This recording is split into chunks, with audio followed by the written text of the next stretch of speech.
After selling my company for $12 million, I stayed quiet and tested my family. My sister laughed. My father hung up. But my cousin did something that destroyed me completely. I sold my tech startup in a conference room while my wife, Ava, was in the ICU after a car accident. $12 million.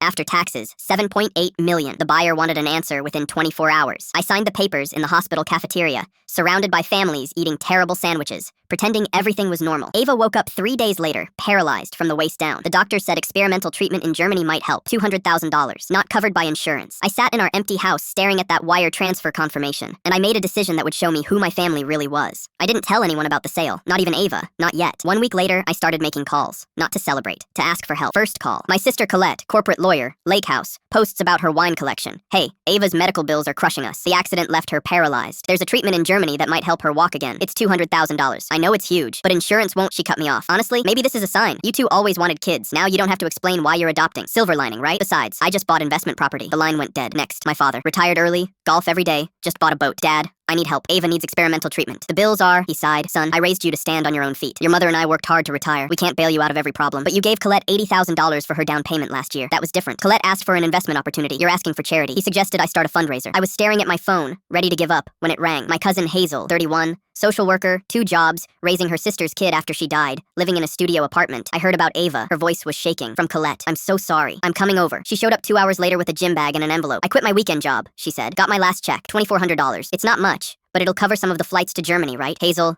no, you need that. You're raising, my car has a back seat. We'll be fine on one income for a while. Ava needs this more than I need convenience. She moved into our converted garage that night, not to take, to give. She started cooking bulk meals and freezing them. She learned to help Ava with physical therapy exercises. She drove to every appointment while working full-time. I pretended we couldn't afford proper help, and she used her social worker salary to buy medical supplies, refusing repayment. For 3 months, I watched my cousin sacrifice everything while my sister posted photos from Napa Valley. Then, Ava found out about the sale, not from me, from a former employee who congratulated her at a doctor's appointment. She confronted me that night, not angry about the money, angry that I'd let Hazel destroy herself. We're going to Germany without her help, she said, crying. We can afford it. Tell her. We told Hazel everything the next morning. She sat there, frozen. Then she started laughing and crying simultaneously. You let me sleep on a cot for 2 months, she whispered. You showed me what I'm actually worth to you, Ava said. Everything. Colette found out 9 months later when Hazel's name appeared in the news. Not for the house we bought her. She refused anything big, but for the community center she opened for grieving families with the $3 million we invested in her vision. The article mentioned her silent partners. She figured it out. She sent 631 messages. I've read none. My father sent a long email about how family forgives family, and perhaps we could discuss this like adults. Hazel printed it and hung it in the center's bathroom. Last week, Ava stood up from her wheelchair for the first time, took 3 steps holding parallel bars. Hazel was spotting her when it happened. Family isn't who shares your blood.